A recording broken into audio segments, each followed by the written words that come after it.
Hello students. तो आज हम लोग केमिकल इक्विलिब्रियम टॉपिक में एक ऐसा टॉपिक जो हर साल उससे क्वेश्चन आते हैं और बहुत आसानी से ट्रिक के साथ ये क्वेश्चन सॉल्व हो जाता है। तो ट्रिक को भी समझेंगे और क्वेश्चन को भी समझेंगे, लेकिन उससे पहले जेई मेन में बहुत कम समय रह गया है। तो मेरा ये कहना है कि आप सब लग के मेहनत करते रहिए। और कभी भी देखो, किसी भी एग्जाम के लिए, खास करके कॉम्पिटिटिव एग्जाम के लास्ट के जो समय होते हैं, लास्ट के 1 to 2 मंथ, उस समय आपको पॉजिटिव रहना और लगातार मेहनत करना और कंसिस्टेंट रहना बहुत जरूरी होता है। और इस समय हौसला बनाए रखना बहुत जरूरी है। कई बार 70% ऐसे एस्पिरेंट्स होते हैं जो इस समय पे लास्ट के 2 महीने में अपना विचार बदलते हैं कि अब अगली बार पढ़ाई करेंगे। जब ऐसा विचार आए तो हमेशा आप ये सोचना कि बहुत सारे लोग जो हमसे उम्मीदें रखते हैं, उनके उम्मीदों पे हमें बने रहना है और रिजल्ट लाना है। बस यही सोचो और हमेशा ये सोचो कि हमारा रिजल्ट जिस दिन होगा उस दिन क्या नज़ारा होगा। तो हम जो है उस थॉट के साथ अगर आप पढ़ने बैठेंगे तो कभी ना तो आपको थकान लगेगी, ना आपको नींद लगेगी, और नींद आएगी भी तो आपकी एनर्जी इतनी ज्यादा होगी वो उससे उसको आप ओवरकम कर लेंगे। अब अगर हम बात करें कि देखो, लोगों की बात अगर करें तो हमेशा लोग आपको डिस्ट्रैक्ट करने की कोशिश करते हैं। ये हमारे समाज का रूल है और ये साइंस भी इस बात को मानता है कि जो हमारे आसपास की जो भी चीजें होती है, जब हम आगे बढ़ते हैं तो सबसे ज्यादा ऑब्स्टेकल वही क्रिएट करते हैं। तो अब बस क्लास स्टार्ट करने से पहले आपको एक कोट यहाँ पे बता दें कि जो निंदा करते हैं, निंदा मतलब जो आपको हमेशा क्रिटिसाइज करते हैं, तो निंदा से घबराकर अपने लक्ष्य को कभी मत बदले, क्योंकि जैसे ही आपको लक्ष्य की प्राप्ति होगी, निंदा करने वालों की राय उसी के हिसाब से बदल जाएगी। अब जब देखो, लोग दो ही काम कर सकते हैं, या तो आपकी निंदा करेंगे, क्रिटिसाइज करेंगे आपको, या आप पे दया खाएंगे, तरस खाएंगे कि अरे आपके साथ ऐसा नहीं होना चाहिए। तो दया का पात्र नहीं बनना, हमें निंदा करना है आप करो। और जो भी लोग जीवन में सफल हुए हैं या सफल होते हैं, निंदा समझ लो वो टैबलेट की तरीके से खाते हैं। तो आपको पढ़ाई में लगे रहना है, तैयारी में लगे रहना है। कोई क्या कह रहा है, क्या बोल रहा है, इससे नहीं घबराना है। तो आइए अब अपने क्वेश्चन और ट्रिक पे चलते हैं। केमिकल इक्विलिब्रियम अगर आप पढ़े हैं तो उसमें आप जानते हैं कि केमिकल इक्विलिब्रियम में इक्विलिब्रियम कांस्टेंट अगर हमें किसी भी इक्वेशन के लिए बच्चों दिया है, जैसे एक इक्वेशन हमें दिया है a+b गिव्स c, और इसके लिए इक्विलिब्रियम कांस्टेंट की वैल्यू क्या है, x है।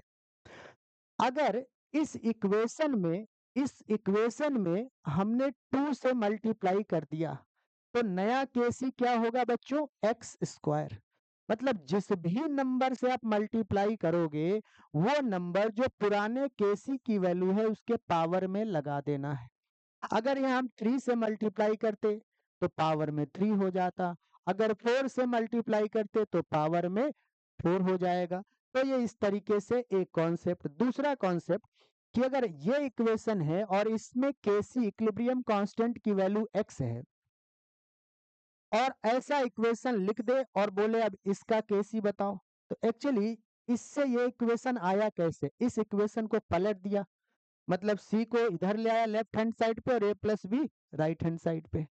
तो ऐसे केस में जो न्यू केसी होगा, वो पुराना जो केसी की वैल्यू है उसको 1 अपॉन में कर देना है। अगर इस इक्वेशन के लिए इक्विलिब्रियम कांस्टेंट केसी की वैल्यू x है, जब इसको पलट दिया तो अब नया केसी जो आएगा वो क्या आ जाएगा बच्चों, 1/x। अब देखो क्या है कि अगर हम बात करें कि ये हमारे पास इक्वेशन है a+b गिव सी, अब इसको पलट दिया और पलटने के साथ साथ अगर इसको हम 2 से मल्टीप्लाई करते हैं, मतलब पलट भी दिया और 2 से मल्टीप्लाई भी कर दिया, तो क्या होगा, अगर पलट देंगे तो 1/x और मल्टीप्लाई किए तो x की पावर 2, तो जो अब नया केसी आएगा वो क्या आएगा, 1/x²। तो इन तीन कॉन्सेप्ट को अगर समझ लेते हैं आप, एक बार फिर से समझ लेते हैं। अगर इस इक्वेशन के लिए इक्विलिब्रियम कांस्टेंट की वैल्यू x है, इसमें किसी नंबर से मल्टीप्लाई किया तो नया केसी क्या होगा, पुराने वाले केसी के पावर में वो नंबर चला जाएगा जिससे आपने मल्टीप्लाई किया है। अब अगर मान लो ये इक्वेशन दिया है और इसको पलट दिया, बोला अब केसी बताओ, तो पहले जो केसी था अब नया केसी जो पुराना इक्विलिब्रियम कांस्टेंट की वैल्यू है, जैसे ये x है, इक्वेशन को पलट दिया तो न्यू केसी क्या आ जाएगा, 1/x। आपने पलट भी दिया और किसी नंबर से मल्टीप्लाई भी किया, तो पलटने पे क्या हो जाएगा 1/x, और मल्टीप्लाई किए तो क्या हो जाएगा x²। तो इस तरीके से इन 3 कॉन्सेप्ट पे हर साल लगभग एक क्वेश्चन आते हैं। तो आइए अब क्वेश्चन को देखते हैं कि कैसे क्वेश्चन आते हैं। तो नेक्स्ट क्वेश्चन पे हम लोग चलते हैं कि क्वेश्चन क्या है। देखो क्वेश्चन क्या कह रहा है बच्चों, ये पहला क्वेश्चन है। अब ऐसे क्वेश्चन में देखो, अभी जो हमने कॉन्सेप्ट बताया वो अगले क्वेश्चन में लगा, लेकिन ऐसे क्वेश्चन में कोई कॉन्सेप्ट मत लगाना, डायरेक्ट ट्रिक लगाना। क्या ट्रिक है, देखो बच्चों, क्वेश्चन कह रहा है कि एक हाइपोथेटिकल रिएक्शन है जिसमें ये 3 इक्वेशन दे रखे हैं। x से y बन रहा है, y से z बन रहा है, z से w बन रहा है, x से y बनने का k, जो k है इक्विलिब्रियम कांस्टेंट 1 है, इसका 2 है, इसका 4 है। और बोला है कि x से w बनने का, x से जो w बन रहा है उसका इक्विलिब्रियम कांस्टेंट क्या होगा। तो बच्चों ऐसे केस में चाहे 3 4 5 10 कितने भी इक्वेशन दिए हो, पहले इक्वेशन का रिएक्टेंट और आखिरी इक्वेशन का प्रोडक्ट, अगर ऐसा कॉम्बिनेशन बन रहा है, देखो इसमें पहले रिएक्शन का रिएक्टेंट है और आखिरी इक्वेशन का प्रोडक्ट है, और इसके लिए अगर इक्विलिब्रियम कांस्टेंट आपसे पूछे तो बीच में चाहे जितने भी इक्वेशन दिए हो सबके इक्विलिब्रियम कांस्टेंट को सिंपली क्या कर देना है, मल्टीप्लाई कर देना है। जैसे यहाँ पे इक्विलिब्रियम कांस्टेंट क्या है 1, यहाँ पे क्या है 2, यहाँ पे क्या है 4, तो इनको मल्टीप्लाई कर दो 1 इंटू 2 इंटू 4, क्या आंसर आ जाएगा बच्चों 8, और 8 is the correct answer. Direct trick लगाना है कि अगर 4 5 या 6 10 इक्वेशन, कितना भी इक्वेशन दे रखे हो, पहले का रिएक्टेंट और आखिरी का प्रोडक्ट अगर बनाना हो तो जितने केसी है, जितने इक्विलिब्रियम कांस्टेंट है, सबको मल्टीप्लाई कर दीजिए, डायरेक्ट आपका आंसर आ जाएगा। तो ये ट्रिक की बात हो गई। आइए नेक्स्ट क्वेश्चन पे चलते हैं। अगर इस तरह क्वेश्चन हो तो अब उम्मीद है आप आसानी से कर ले जाएंगे। आइए नेक्स्ट क्वेश्चन पे चलते हैं। और नेक्स्ट क्वेश्चन अपना क्या है, नेक्स्ट क्वेश्चन कह रहा है कि the value of KC is 64। KC equilibrium constant की वैल्यू इस इक्वेशन के लिए क्या है, 64 है। N2 + 3H2 give twice of ammonia, इसके लिए क्या है बच्चों 64 है। तो कह रहा है इस इक्वेशन के लिए केसी बताओ। तो बताओ इससे ये इक्वेशन कैसे आया। इस इक्वेशन को अगर पलट दो तो यही है। अगर इस इक्वेशन को थोड़ी देर के लिए मैं पलट के लिख दूं तो क्या हो जाएगा बच्चों, NH3 और गिव्स क्या हो जाएगा, N2 + 3H2। इस इक्वेशन को हमने क्या किया, पलट दिया, और पलटने के साथ इस इक्वेशन में देखो क्या है, NH3 और N2 में क्या आ रहा है, हाफ। ध्यान देना, यहाँ पे N2 पे क्या था 1, यहाँ पे N2 क्या आ रहा है, हाफ। इसका मतलब इस इक्वेशन में हाफ से मल्टीप्लाई किया गया होगा। तो अब इसको हाफ से अगर मल्टीप्लाई कर दो, अच्छा यहाँ पे 2NH3 है और यहाँ क्या है बोलो 1NH3। बैलेंस इक्वेशन में अगर हम देखें, इस इक्वेशन को पलटेंगे तो यहाँ 2NH3 आएगा, यहाँ N2, यहाँ 3H2। अब पलटने के बाद क्या किया गया है, इस इक्वेशन में पलटने के बाद हाफ से मल्टीप्लाई किया गया है। अगर इस पूरे इक्वेशन को हाफ से मल्टीप्लाई कर दो तो क्या बनेगा, ये बनेगा NH3 और हाफ N2 प्लस 3/2H2। ये वही इक्वेशन आ रहा है जिसके लिए इक्विलिब्रियम कांस्टेंट आपसे पूछी गई है। तो हमेशा याद रखना, अभी बताया था पिछले क्वेश्चन के पहले जो इंट्रोडक्शन में हमने बताया था कि किसी भी इक्वेशन को अगर पलटते हैं और उसके लिए केसी पूछा जाए, इक्विलिब्रियम कांस्टेंट पूछा जाए, तो पहले इक्विलिब्रियम कांस्टेंट कितना था 64, अगर पलट दिया तो क्या होगा 1/64, और मल्टीप्लाई किस नंबर से किया है, हाफ से, तो वो हाफ किस में चला जाएगा, पावर में। तो 1/64 की पावर हाफ मतलब 1/64 का स्क्वायर रूट मतलब 1/8। क्या आंसर हो गया बच्चों 1/8, means option D is correct. तो बहुत आसान, बहुत ही सिंपल क्वेश्चन आते हैं और बस 2-3 कॉन्सेप्ट और ट्रिक को आपको समझना है और सीधे आंसर आ जाएगा आपका। ये इक्वेशन जो है, जो रिक्वायर्ड इक्वेशन जिसके लिए केसी पूछा है, कैसे आया, इसको पलट दिया और हाफ से मल्टीप्लाई कर दिया। पलट दिया तो जो नया केसी है पुराने केसी वैल्यू का क्या लिखेंगे 1 में, मतलब पुराना 64 था तो नया क्या हो जाएगा 1/64, और हाफ से मल्टीप्लाई किया तो हाफ पावर में चला जाएगा, पावर हाफ मतलब स्क्वायर रूट, आंसर क्या आ गया 1/8। आइए एक और क्वेश्चन देखते हैं। और ये क्वेश्चन कब आया है, 2006, 2012, 2020, तीन बार लगातार ये पूछा गया है, रिपीट हुआ है। और ऐसे ये क्वेश्चन खास करके इस टॉपिक से रिपीट होते हैं क्वेश्चन। आइए एक और नेक्स्ट क्वेश्चन देखते हैं।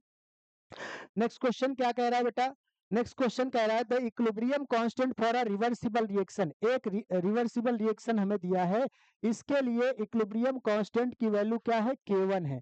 अब पूछा है कि इस वाले इक्वेशन के लिए आप इक्विलिब्रियम कांस्टेंट की वैल्यू बताओ। तो आप हमें बताओ कि 2a plus 2b, 2a plus sorry इसमें दिया है 2a, इसमें दिया है 2a गिव्स 2b प्लस सी, 2b प्लस सी, और जो रिक्वायर्ड इक्वेशन है वो है हमारा क्या, 3/2a, 3/2a give 3/2b plus 3/4c।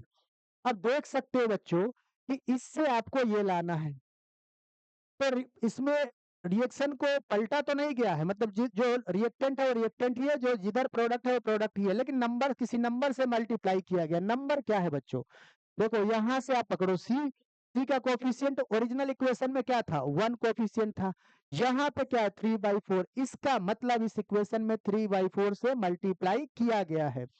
तो इस इक्वेशन में 3/4 से मल्टीप्लाई करके देखो, अगर 3/4 से मल्टीप्लाई करोगे आप, 3/4 से इस इक्वेशन को मल्टीप्लाई कर दोगे तो क्या आएगा, देखो 3/4 इंटू 2a और 3/4 इंटू 2b, और यहाँ पे हो जाएगा 3/4c।